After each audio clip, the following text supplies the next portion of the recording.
This game has me in a chokehold of monstrous proportions.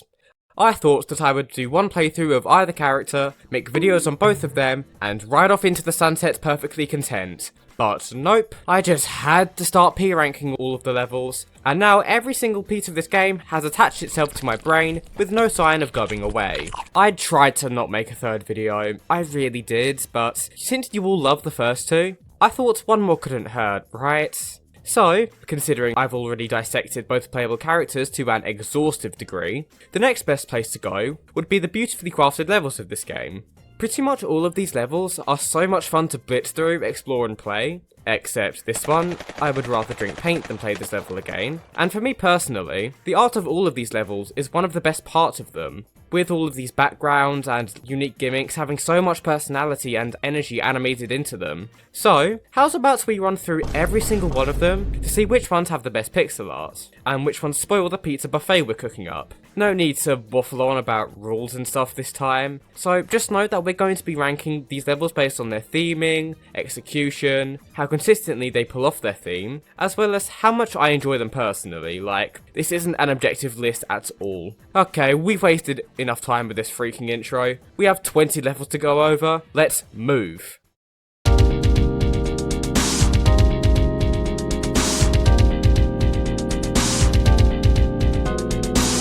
Starting off with, of course, John Gutter, and this is a kind of weird level to start off with. Like, you'd think that the first level of a game as goofy, energetic, and as frantic as this would be this wild, explosive experience, but instead, the background and general theme of this level is completely decrepit. It's meant to be almost a graveyard of all of these failed, abstract John pillars that have been dumped out from the rest of the tower as failures, and the whole level's vibe is meant to show just how much of a dump this place is. The purple shades throughout this level are extremely unsaturated, almost looking grey in many places, and a lot of the background show off this abandoned ghost town kind of feeling that fits in with the dead John blocks strewn all over the place. It has this uncanny, lifeless feel to it that, while maybe a surprise for new players, perfectly fits with Peppino's fear and anxiety when entering the tower for the first time, creating this effective unease in this level. The John blocks are obviously the star of the show here, and the many contorted yet hilarious versions of our beloved pillar are a fun visual theme to have, if a bit repetitive. Also, Ball John is real.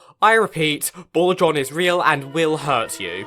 The fat pillar John, the many damaged Johns, and other weirdly shaped ones give this level that signature weirdness that this game is loved for, combining the desolate and abandoned feeling with more weird and funny sprites as well. However, saying all of that, a lot of this stuff, while good in a vacuum, doesn't massively come out during gameplay because of the very samey colour palette between the background and foreground elements like the ground. It makes everything blend together in a pretty uninteresting way, plus the ground itself is very boring, being a simple checkerboard pattern that feels a bit unnatural. The enemies, outside of the mini-johns of course, also feel very randomly placed. Like, yeah, you could argue that the regular cheese slimes fit in with the dump feeling this level has, but the monkey and fork knight just feel very out of place here to me, I don't know.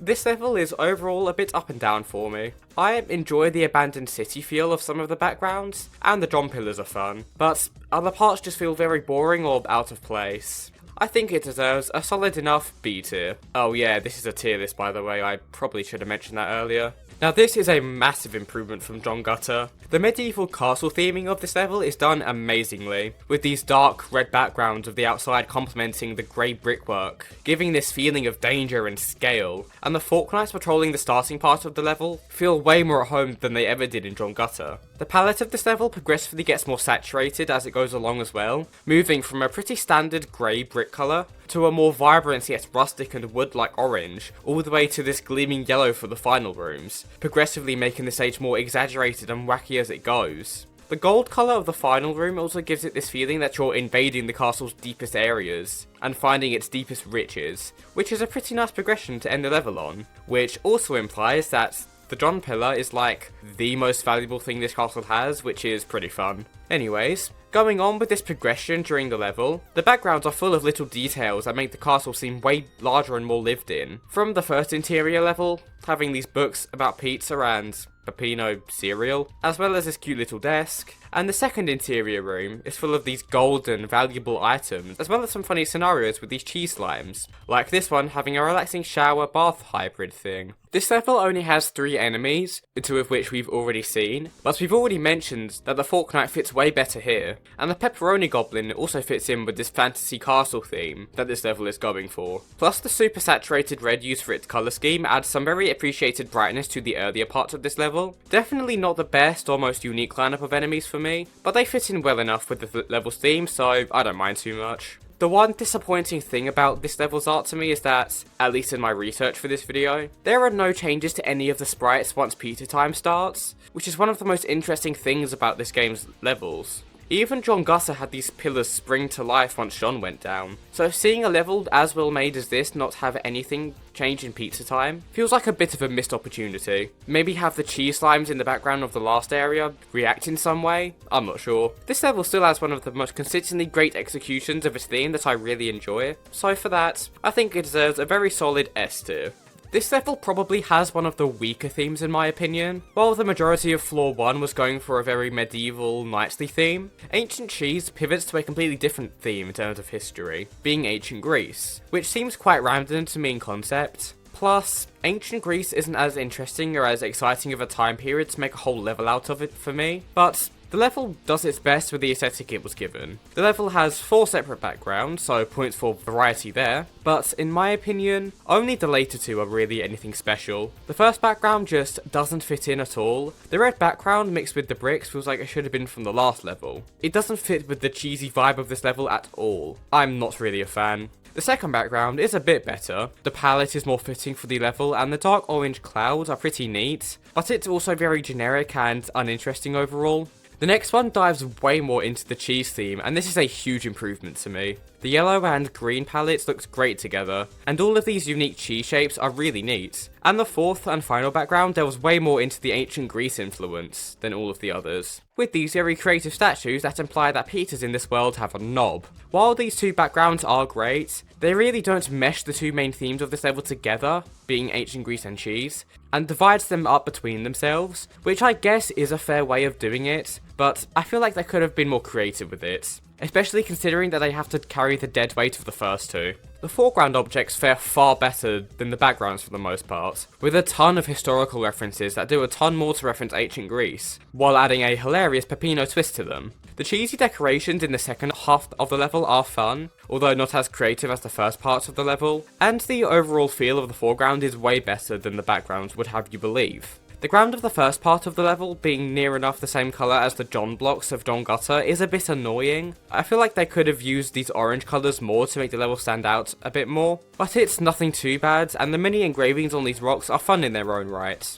Onto the enemies now, and much like the backgrounds, they seem alright in a vacuum, but in the context of this level specifically, they feel slightly out of place for an ancient Greek level. The less egregious of the 2 is the Pencer, which kind of fits, being this historical fencer kind of character, with his quirky facial hair and fun running animation, and at least its yellow colouring fits in with the cheesy part of this level, so its inclusion is pretty welcome in this level as it is now, but I can't help but have the feeling that it could have been better used in a different theme and level, because that literally happens, but we'll get to that in a second. The bomb goblins, however, just do not fit in at all. They don't have any sort of connection to cheese or ancient Greece, so why the hell are they here, outside of gameplay reasons? Surely you could have at least changed the colour palette to a kind of yellow to fit in with the cheese or something, but as they are now, they stick out pretty heavily and make the visual theme of this level way less coherent whenever they show up. So, overall, this level is very up and down for me, just like John Gutter, with some great spots, some poor spots, and a couple of things that just don't make sense to me. So I think I'm going to put this one in C tier. Not utterly horrendous, but just not the best considering the competition it has. Rounding off the historical levels of floor 1, we have Blood Source Dungeon, and this one aims to look far more threatening and dangerous than any of the levels before it, being this death field and boiling hell with blood red sauce and chains everywhere you look. The obstacles in this level are very solid in terms of their art, and create a great atmosphere, such as the pizza slicer buzzsaws looking shiny and sharp despite their animation literally just spinning on an axis. And the sauce thrown about everywhere in this level looks great, with this deep, saturated red colour looking very threatening. And the bubbling animation makes the sauce give off this aura that warns players to stay away, despite it being less dangerous than the pizza slices because it doesn't actually damage you. Yeah, that makes sense. Moving on from that, the rest of the tile set is awesome as well. There's a ton of skeletons thrown everywhere from the ground to the slopes and ramps you run up during pizza time, and they're so varied in their shape and design, keeping up this feeling of death and danger, added onto by the many weapons in this level's design, like the hooks, chains, and other rough metallic objects that give off this torture chamber-like vibe. The background in this level compound on this theme even more. We have 4 to look at again, but unlike Ancient Cheese, all 4 of them contribute to the same dungeon theme in different ways, creating a very smooth visual through line across the whole stage. It starts out very open and expansive, with this hallway-like scene letting you see some of the jail cells in the dungeon, but as you descend further down, the backgrounds become more closed off, with these open prison bars being replaced with stark brick walls, leaving you with no view of anything outside of the dungeon walls. The imagery within these backgrounds also gets more gruesome the further you go, starting with some simple tomatoes but progressing to add more skeletons, ghosts and things like that, making the level more hostile as you progress and building more tension along with it. The enemies are pretty standard for this floor, the pincers and fork knights make a return, and the only unique addition in this level are the flying anchovies, which, yeah, really have nothing to do with the level itself, which is a bit of an issue, but they're a fun enough design for an enemy on their own. The whole flying fish kind of thing is pretty funny, and attaching it to an anchovy is a great pizza tower twist to give it, despite how much of a sin putting fish on pizza is. And the super exaggerated launching off pose is very fun, and makes the charging attack feel very impactful, like it's piercing right through you. Great enemy design on its own, just feels like it would fit more in a Crust cove or something. This level really is just a great time visually, so much spooky and dangerous imagery that really does the dungeon theme justice. I'm going to give this level a very nice S tier.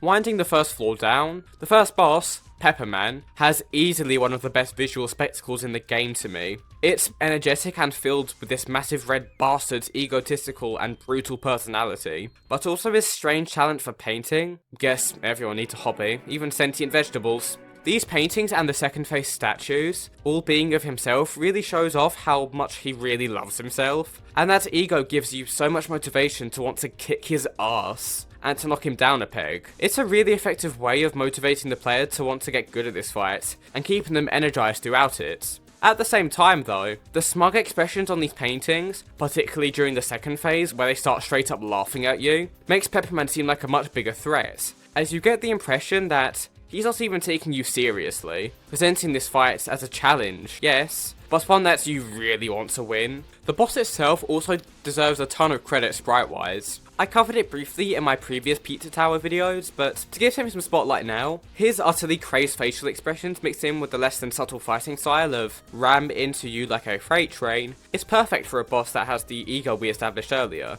and the likely reference to Wario Land, which this game has many references to, is pretty neat as well. A detail that I think is pretty underrated is that during phase 2, his idle animation goes from this completely oblivious idle pose, where he looks high on some spices, to this pissed off glare right at Peppino, showing how frustrated he's becoming as he's getting punched around, meaning that he's finally taking the fight seriously, upping the tension of the second phase even more.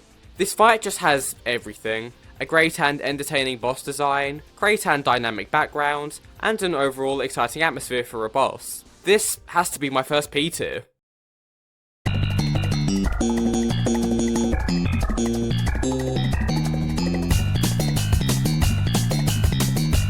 On to floor 2 now, and Oregano Desert is such a weird one for me to rank because there's just so damn much to look at, and it just goes all over the place in terms of both fitting into the Wild West theme and in its overall quality.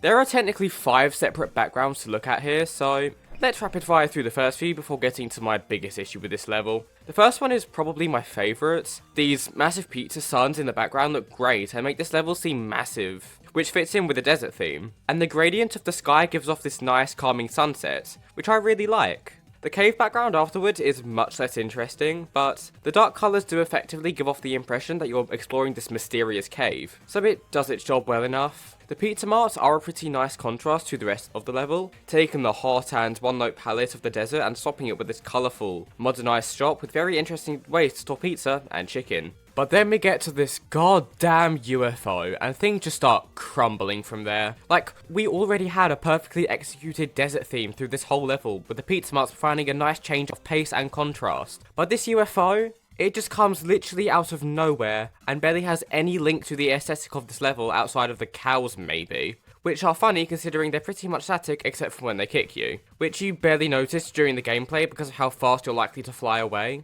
And it just shatters the visual consistency of the level to me, while not being interesting enough to justify this. I'm just not a fan of this final segment, and it really just doesn't do enough with the alien theme to deserve to take up the climax of this level. The enemies here are largely unique to this level, which I think is pretty nice. The tribe cheeses that control the rain totems are a fun inclusion for the desert theme, and the dark rain clouds being sentient make the obstacle way more interesting and lively, which is great for such an ever-present part of the level. The cows are of course hilarious on their own, we've just talked about them, but my favourite enemy of this stage has to be Kentucky Kenny. He just oozes so much style and exaggerated coolness, with his cocky grin when he throws the spicy chicken, the smear frames for when he throws it, which makes the action way more energetic, and the wacky proportions of his body, with his massive head and feet and lack of real legs, are all just great. So, overall, I am extremely conflicted on how to feel about this level's pixel art. On one hand, the enemies and desert designs are all very solid, with a bunch of unique and lively animations, but that UFO section just spoils the whole climax of this level in a way that really sours it in my view.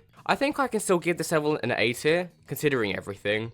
Somehow, we're only on floor 2, and we have a second graveyard level to look at, but unlike John Gutter, this level is way more unique and explicit in its ties to the ghostly side of life. The gradient sunset is back from the outside background, and it looks slightly better than the Oregano desert one in my opinion, because it uses more darker red shades which look really nice to me. The blue and grey shades of the ground look very ghostly to me, which fits perfectly with these skull clouds to make the atmosphere of this level very effective at highlighting the dread and death of the stage. The mysterious figures in this background especially are a perfect balance between unnerving and really goofy, with their piercing eyes making players feel like they're being watched. But these figures having snick slippers and lovely photos of their shadowy loved ones humanises them in a very cute way, which is a neat detail. The tile set of this level continues this brown and unsaturated blue colour palette, with skulls and disturbing faces being slapped around all over the place, to really make this place look like a haunted wasteland that you're very much not welcome in. Added onto by the inclusion of details like boarded up doors and weapons, similar to Bloodsource Dungeon.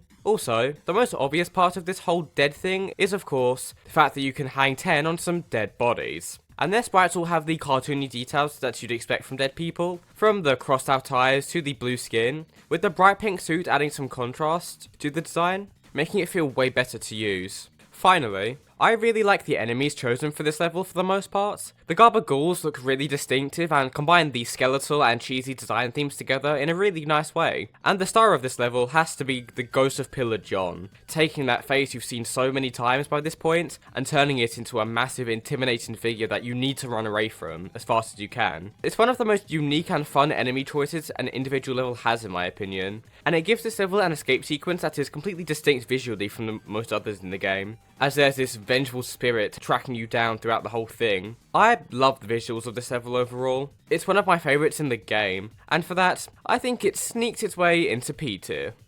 This is one of the most colourful and peaceful levels in the game, which is very fitting for its slower pace and higher emphasis on taking in the sights of the farm. So the backgrounds and environments are more suited to be more detailed and vibrant, which they completely are. The enemies in this level are almost wholly unique to it, and have great designs. From the farming potatoes having this oblivious, happy expression that makes them so charming, to the peasant tomatoes seeming pretty normal until they pull out a fiery torch and try to run you down, with very murderous intent, to even the eggplant vehicles, never thought I'd say that, having the same funny expression of the potatoes, but their scared pose where they suddenly grow a grossly detailed hand is very funny to me. They all have so much personality, and make this level feel like one of the more lived in and fun stages in the game. Moving on to the backgrounds themselves, the outside at the start of the level is fun of full details, the main one of which being that goddamn UFO not knowing when to go back to the right level. And this flower seems very shocked about the whole thing, and honestly, I can't blame him. This background is full of fun details that make it a great start to the level visually, and are a great complement to the tile set being full of these brightly coloured dirt and grass tiles.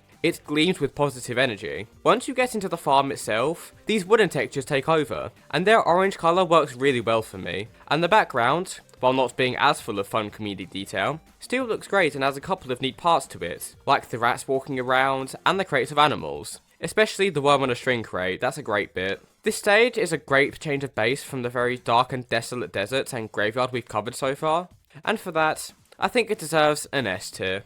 On to the final main level of this floor, and I'm a massive sucker for this kind of Wild West theme across any media I watch, so this level was always going to be one of my favourites in concept. So how does it execute this concept? Well, to start with, the foreground aspects of this level have a ton of little decorations and small details that really make it seem like a fun, vibrant place. That feels like it could be a real place in the Pizza Tower. Goofy arcade machines all over the place that feature a ton of characters from the game like Gustavo and the Noise, beer mugs thrown around everywhere which fit the saloon setting, and tons more signs and objects that make this place feel extremely fun to look at. The pretty normal textures for the grounds here help these objects to stand out as well, almost like a straight man to the craziness of the small details, overall making a great scene.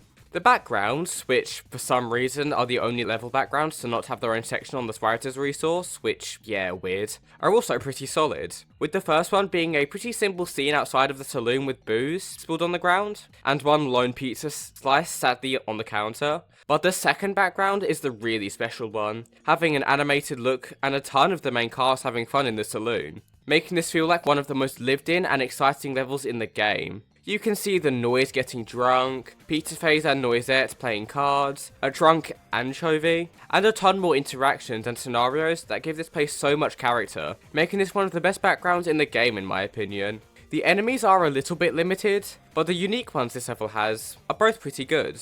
The evil rats are one of the better enemy designs in the game to me, taking a creature that, up to this point, was just a silly little obstacle that you would bowl over quite easily and move along from, and making it an actual threat with a solid attack animation, with a super exaggerated biting pose and a great feeling of anticipation with how far they pull backwards, makes their attacks look super threatening. Also, I love how these rats sit, they're so chunky and stupid. I adore them and want one as a pet, please just let me be Gustavo. Anyways, the Bandito chicken, which was actually introduced in Wasteyard, so oops, but I'm talking about them here now, would fit this level way more than they ever did in Wasteyard. With their western sombreros, their dynamic bone attack, and their great death animation where they get served on a silver platter, they're overall a pretty unique concept for an enemy, which I like a ton. The gun-slinging bottles are awesome as well, with their anxious idle animation being entertaining in its own right, but the fact that they're scared of their own gunshots is a great detail. This level was always going to be one of my favourites from the concept alone, and the execution is easily good enough to shoot this thing into P tier. The highest powered cheese blob you're ever gonna meet, the Vigilante's fight has this pretty interesting stage play theme, with these cardboard props making up the background of this stage, as well as the foreground objects like the clouds and cactus also having this fake cardboard feel. This makes the arena of this apparently serious life or death encounter way less serious than the Vigilante would probably want you to treat it, adding the comedic factor to this encounter. The weird thing about this fight is that, during the second phase, all of the sprites are blacked out apart from the background, which changes from a regular sunny day to this sunset, making the second phase of this fight way more dramatic and challenging as your vision is impaired and the sunset comes in, making the player focus way more during the second phase. This is almost the opposite of the first fight, where it was Pepperman, the boss itself, who had to take the fight seriously as it went on, but now it's the player who has to lock in really, while the Vigilante is taking it seriously from the very beginning. Speaking of the Vigilante himself, he has a ton of unique attack animations that make the fight feel frantic and intense, from the basic shooting animations which are perfect for a sheriff character,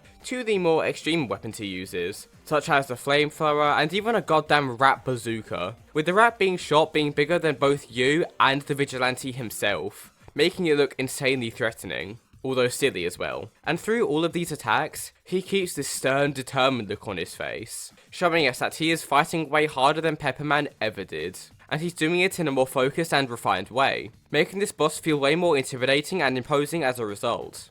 In conclusion, while the background is nowhere near as detailed or as interesting to me in my opinion, the great spriting of the boss and more tense feel of the fight landed a comfortable spot in A tier.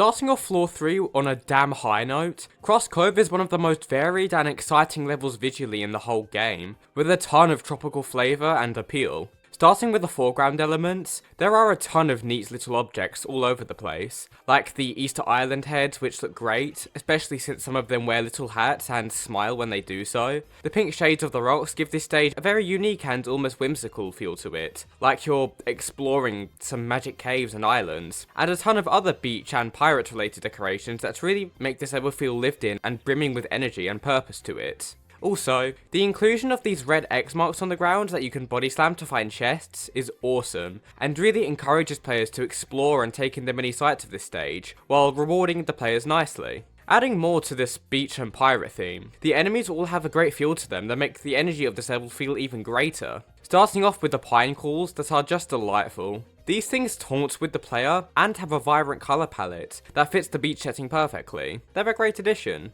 Then we have the goblin enemies in the cannon soldier and the pirate captain who launches cannonballs from the foreground, which already makes them visually distinct from anything else in the game. These goblins in general fits pretty well with the mystical cove theme of this level, and the firing animation of the captain is super fun to watch, with how much the cannon squashes and stretches, making the explosions and chaos it causes the player way more effective and frantic. Finally for this level, the background designs are low in variety, only really having this one for the outside, which is admittedly really good, being a sunny day which fits the beach part well enough, and having these cave-like walls as well, which really gives the feeling of you exploring these caves for treasure, like a real pirate. And this inside background while you're in the pirate ship itself, which is pretty basic but does its job well enough. The waterfalls are also a very nice detail to have. They don't add a ton to the visuals of the stage, but they're a nice addition which makes the scale of the level that much bigger, as well as adding some desperately needed blue to contrast with the pink and brown of the rest of the level. Overall, this level is definitely greater than the sum of its parts, creating a very fun and full of energy stage that's earned it a spot in S tier. This level is one of the most unique in the game to me, as it's one of the only levels that feels entirely natural and magic in nature, instead of being covered in artificial, human-made stuff, which is a neat theme for this game and stands out. The tileset of this stage is so vibrant and colourful, with some of the most saturated and bright greens, reds and oranges of any stage, which makes the nature and plant life of the forest feel magical and much more cartoon-like, making for one of the most pleasant viewing experiences in this game so far. It isn't meant to be this high-octane, sprinting at a million miles an hour kind of stage, like, say, an Oregano desert or fast food saloon, but it's instead a nice stroll through a magical forest where you can take in the sights a bit more, and be pulled into the environment and life of the place, more similar to levels like Fun Farm, and it's a very nice change of pace.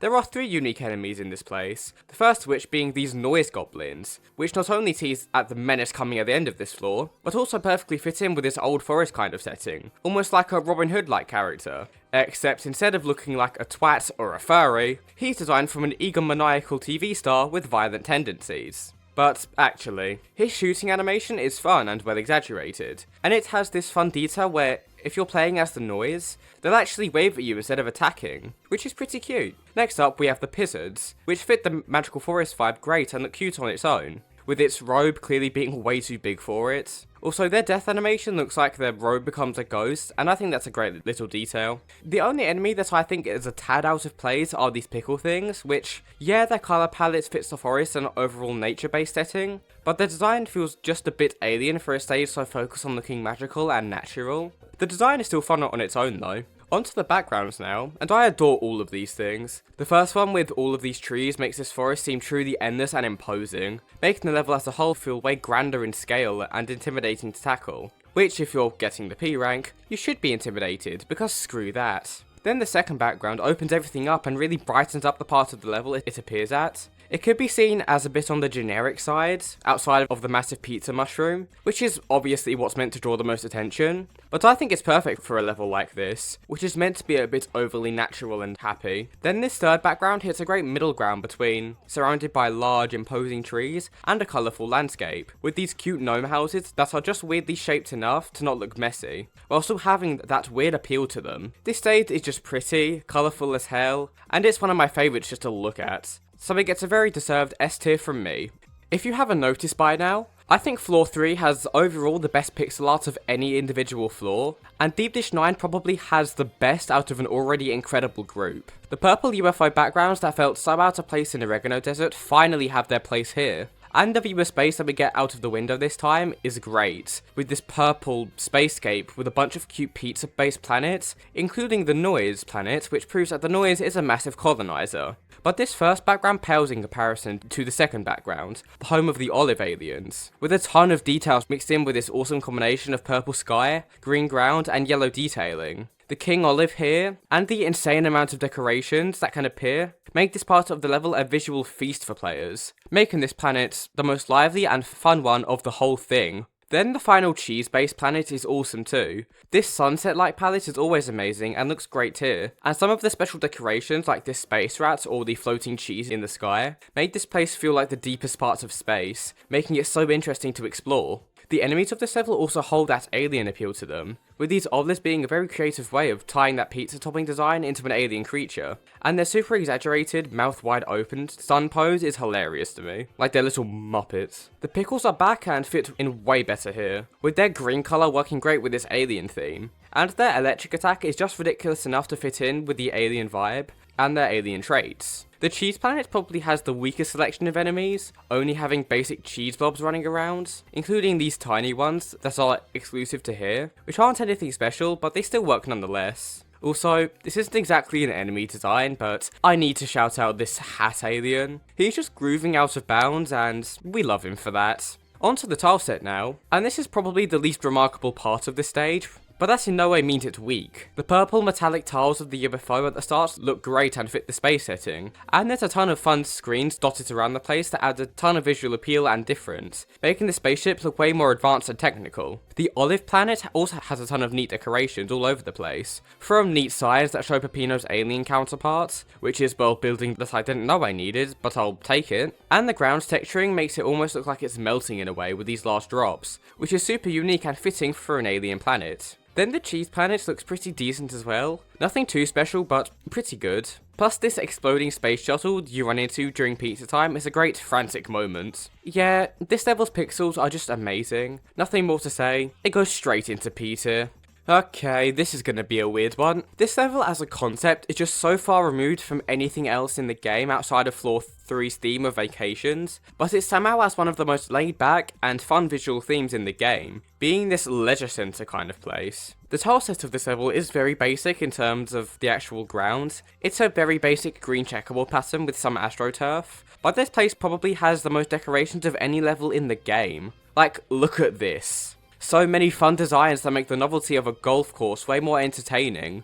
Like the pizards being massive cone obstacles, the cheese slimes being a little golf ball cave, and a bunch of other stuff that make this level look like a pizza tower attraction at a theme park. A concept that fits perfectly. The backgrounds of this level keep up the focus on goofy and strange decoration as a backdrop for a novelty golf course, mainly in the actual golf courses, which we'll get to, but even the central hub room outside of the golf courses is pretty fun. The large golf course in the background matched with this diner-like room we're in is very nice, and the red colour running through it gives off this fun feeling. But it's nothing insanely special. The golf course backgrounds are another story entirely though. These things are crazy, with the first one having this massive greaseball statue as well as having a view of the hub room in the back, tying in the whole level visually, and the second one having this really neat course design with a peppino ball, and a bunch of castle-like enemies like the pizzard guarding what I assume is the hole as the tower, is a very fun scene. Onto the enemies now. And these are kind of weird to talk about, as only one of the new enemies in this level, the Burger Golfer, really fits in with the theme in an easy to understand way, as the burger fits in with all of the fast food that is served on the golf course,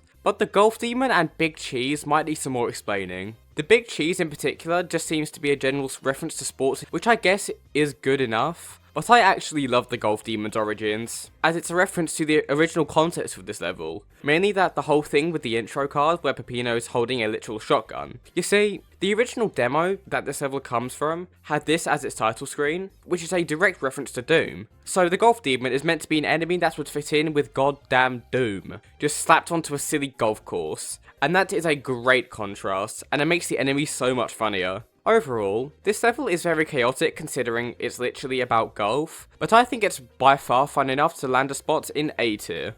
If you want a deeper analysis into the animations of the noise himself, I've got a whole video going into depth about all of his animations, both as a boss and a playable character. So I won't get into a lot of detail here, go watch the other vid if you're more interested, but in short, the Noise's animations do a great job at both showing off his personality as this violent, self-centered and goofy character that wants to entertain the audience as much as possible, while pissing off Peppino as much as he can, and it makes his fight so chaotic and fun with all of these random gadgets and moves he throws out over the course of the fight, making the player really want to take this guy down, much like Pepperman. Moving on to the stuff that I haven't already talked about, though, the background for this level really ties into this fight perfectly, starting out as a grand TV studio that allows the Noise to broadcast his fight with Peppino, using these noise minions, showing off his position as this celebrity and entertainer that loves to put on a show, in the most violent way possible. But then during the phase transition, that noise balloon that was just scrolling past the screen covers up everything and even knocks the cameras away, allowing the Noise to really go all out as there's no longer an audience watching him. He can just let his rage take over and tear Peppino to shreds, and that detail and change in dynamic of the fight is awesome to me, and makes this fight way more intense and exciting. Overall, the pixels of this fight really do make it one of the most standout moments in the game to me, and they land this level a great spot in S tier.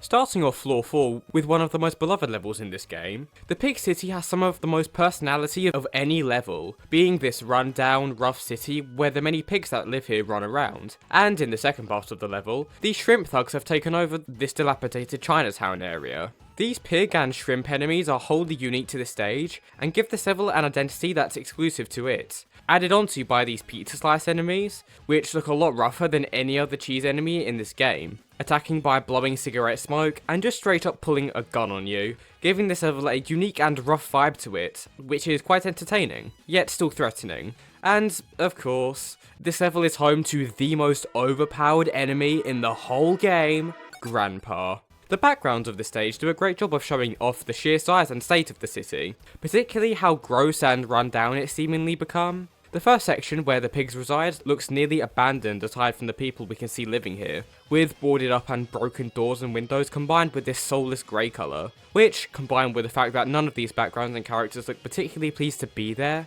makes the depressing grossness of this place that much more apparent. The second half's backgrounds are a bit more energetic and lively, with lights glaring and many nicer looking signs and shops around, but the real highlight of both of these backgrounds is how they change during pizza time.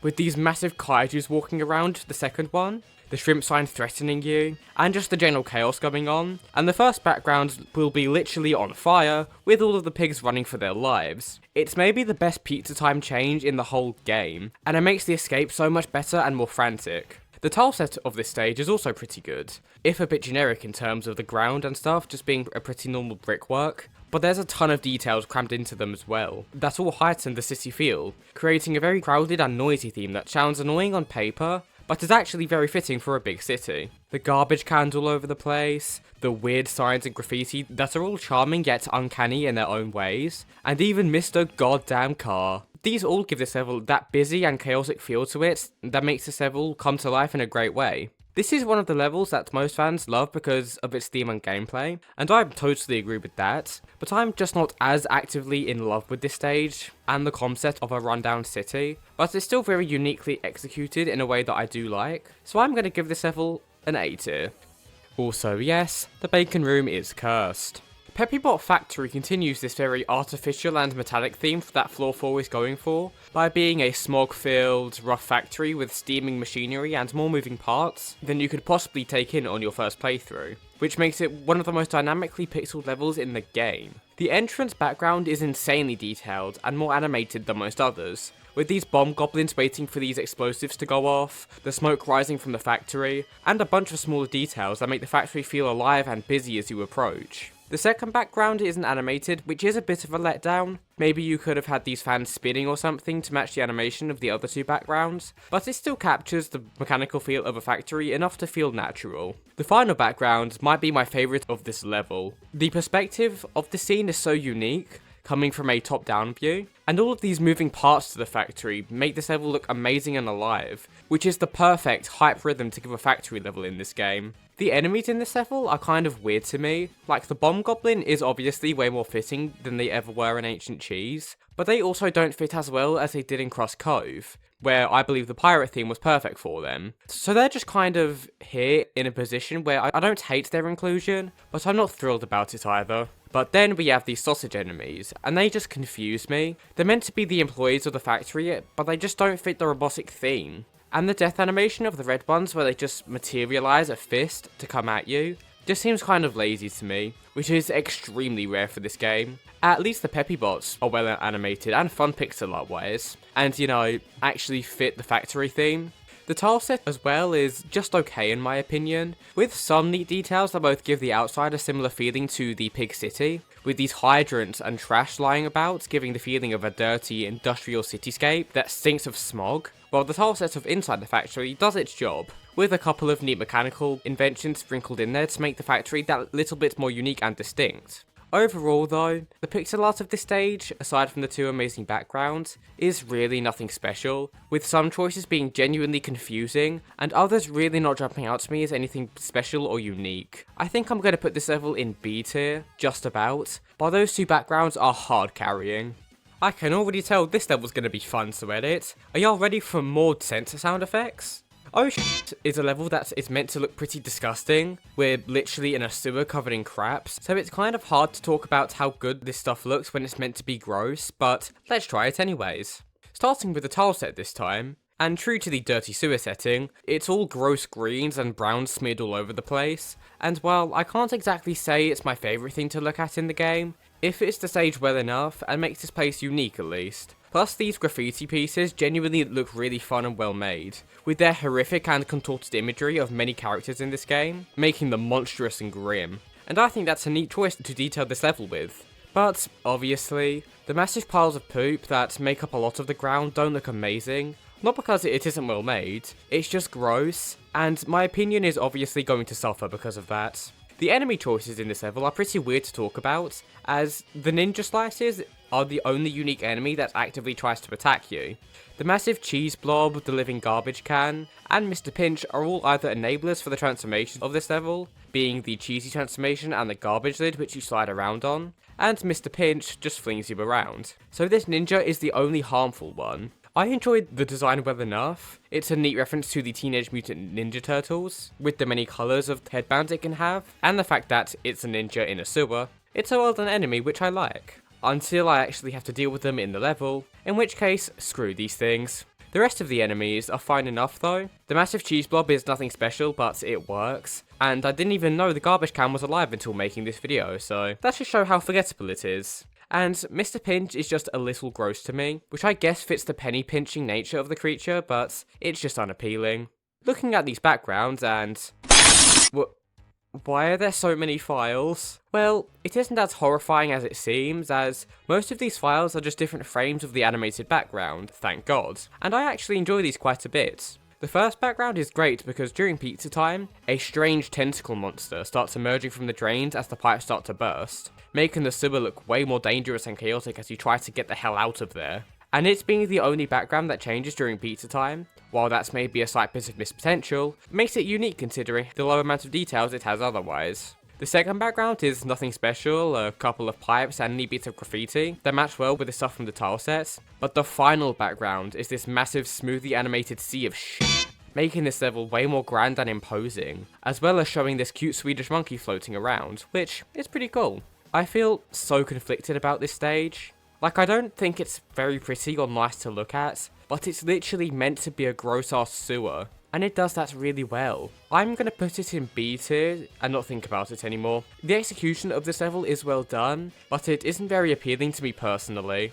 This icy stage is one of the most vibrant in the game, which is getting used all to say by the way, with a ton of details thrown in all over the place that make this fridge setting way more interesting than it seems on the surface. I would start with the tile sets like we've been doing for every other level in the game, but unfortunately, the Sprite's resource doesn't have the sheet like it does for the rest of the levels, so we'll just have to look at the gameplay footage for this one, And from that, the first two sections of this level have this perfectly good icy ground texture, with snow and icicles covering the stage and this dark blue colour making this place feel brutally cold. This purple section closer to the end where you pick up the spicy pizza feels like it makes slightly less sense, but I guess it could be interpreted as the ice melting as we hit more thermostats across the stage, so I don't mind it too much.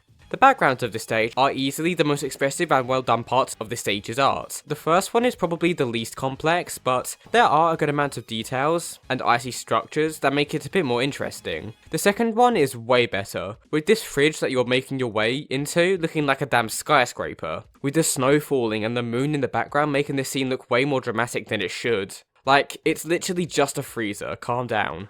The fridge magnets are also cute decorations and call back to earlier levels like Oregano Desert and stuff like that, making the whole world seem more connected in a weird way. The final background is definitely my favourite though, with all of these objects in the fridge being hilarious and weird in great ways, from the iconic too much mayo box, to the insane amount of references to other enemies and characters in the game. The background has some of the most personality out of any, and I love that. The enemies in this stage do a great job of combining the food and icy parts of this level, with enemies like the frozen pizza and snowmen both having close ties to food, and having that Christmas Arctic link that makes these parts of the level feel alive despite how cold and lifeless the blue palette may seem. The fake Santa in this level is by far the most present enemy, as it spawns other enemies as you go through the stage, and it's only killable with the super taunt, at least to my knowledge. So it's gonna be sticking around for a while, so its animations need to look fun to compensate for that. And while this crazed facial expression is really good and makes this thing look murderous and deranged,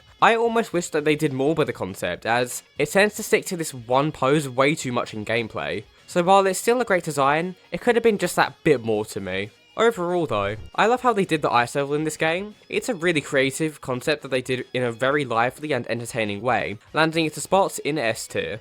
I'm just gonna come out and say it. Fake Peppino is my favourite boss design in this whole game, and it's honestly not that close. Its animations are just so incredibly wrong and unnerving. More than any other boss in this game do they portray the kind of character he is, being this deranged creature with barely any idea on how to use its body. It's disturbing to watch, let alone fight against. The ways its limbs stretch and contort give this sense of discomfort, and parts like the super jump, the taunts, and of course the monstrosity it turns to during the final chase, turns this unease into complete terror, as the real instability of this thing is put on full display as it completely breaks down as it tries to finish you off. Another detail that I really like about this thing's animations is that it never really gets a chance to sit still and build anticipation for its attacks, as whenever it finishes one, it just melts into the ground and appears somewhere else directly afterwards, making all of its moves seem way more erratic as there's way less time for Fake Peppino to be slow and build up force for its attacks, making it look way more jittery and jarring in a way that uniquely fits him.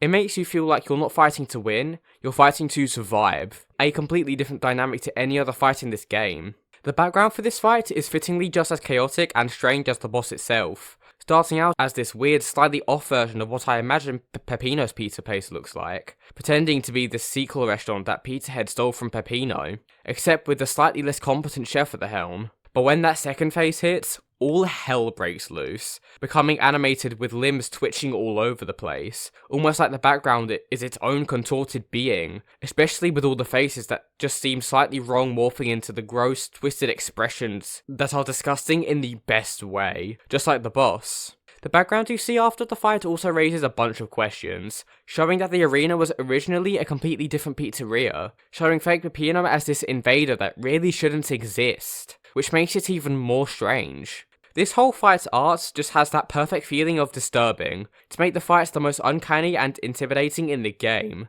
and it easily jumps into P tier for me.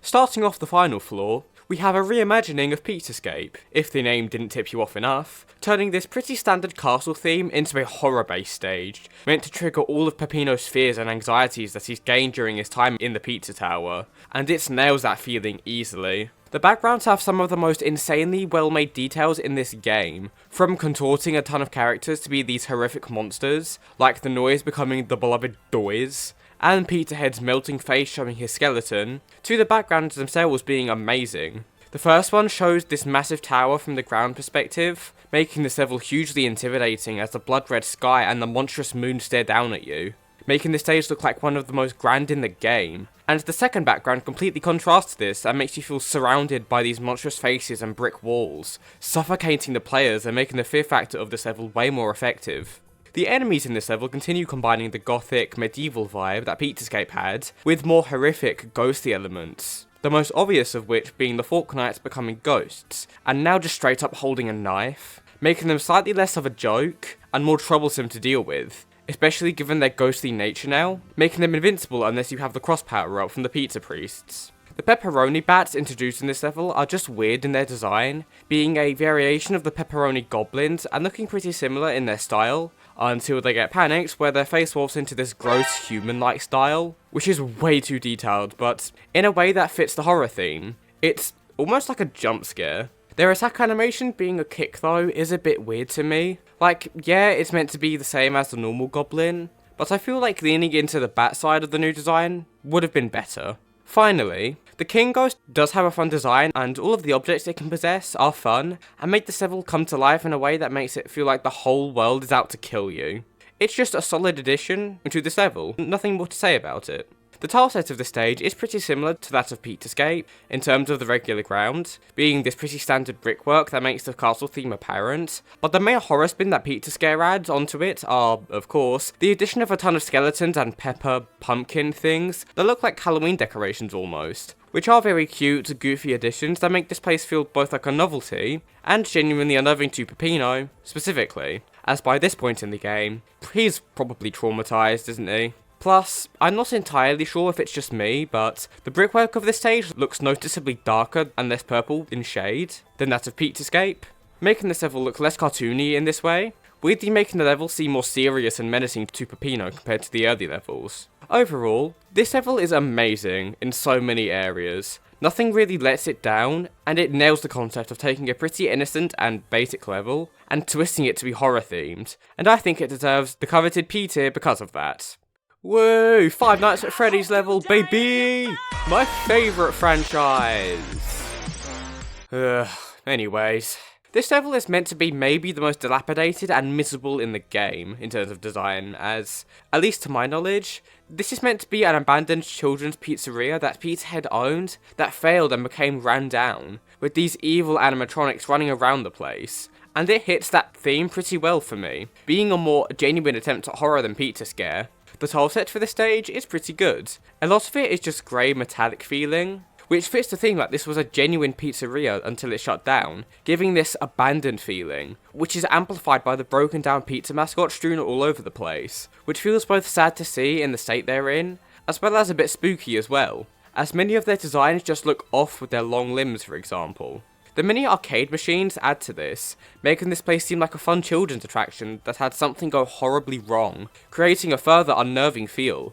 The backgrounds build on these theme and ideas, the first of which being my favourite, where you're entering the rundown building with all of the animatronics glaring down at you with their lifeless eyes, making the player feel very unwelcome in this place, putting them on edge for the rest of the level. Also, the animatronics completely disappear when you get back here during pizza time, which is a nice detail.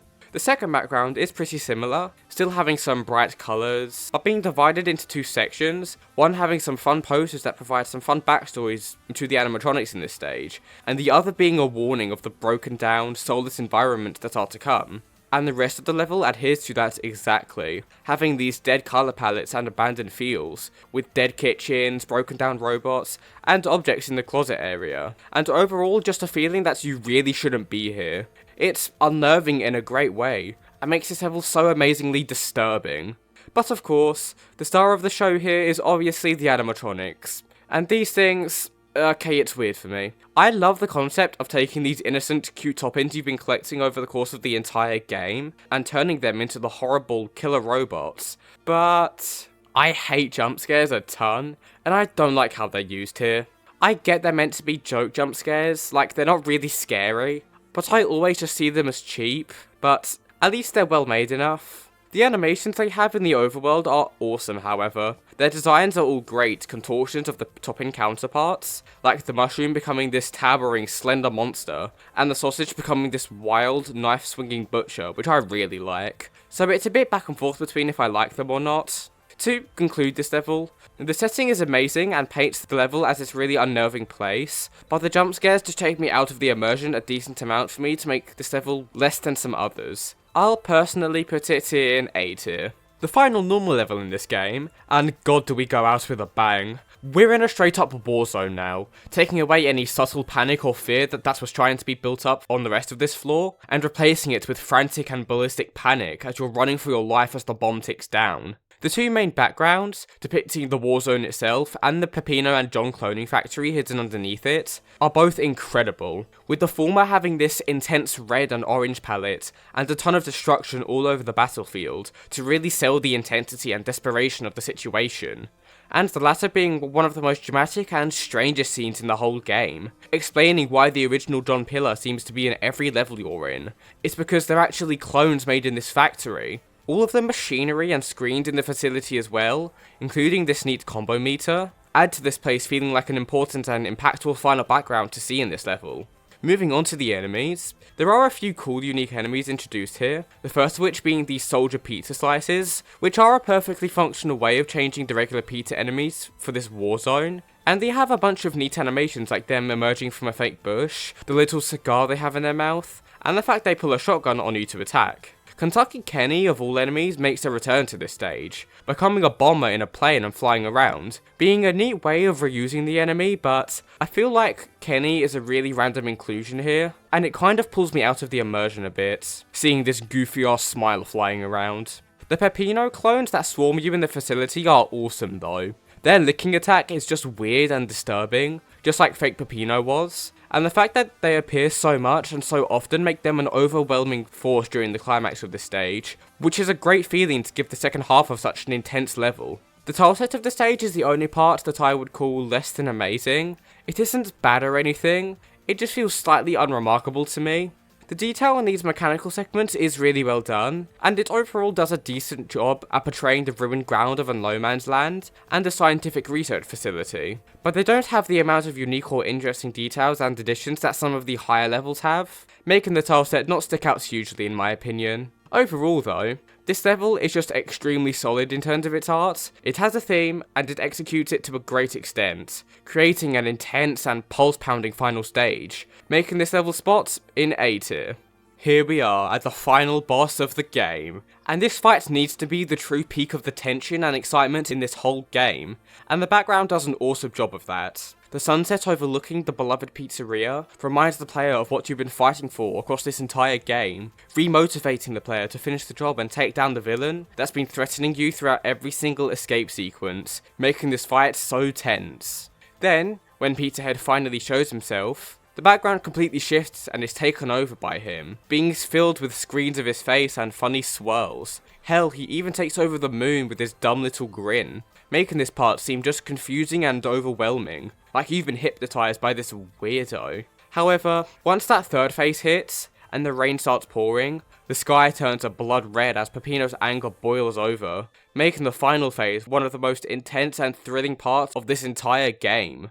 Onto the boss itself, and while we could talk about Pizzaface, it's obvious that its pilot, Pizza Head, is the only thing that matters here, and his animations are some of the greatest any boss has to offer. The sheer variety and weirdness of his attacks, from pulling up his OnlyFans, pulling up a bunch of fork knights while failing to get the sword in the stone, and a ton of other wild moves that make the fight frantic as hell, which is a great dynamic to give the final boss of this game. It figures so chaotic and strange that it takes you off guard completely, and forces you to stay focused and on your feet. Also, the fact that this guy gets faster while not changing his animations as the fight goes on just looks wrong and jittery, increasing the panic that the player feels as this guy can sprint along the whole screen in a split second. It's wild. This fight is just amazingly pixeled and is easily worthy of being the final boss of this game, landing its spot in S tier.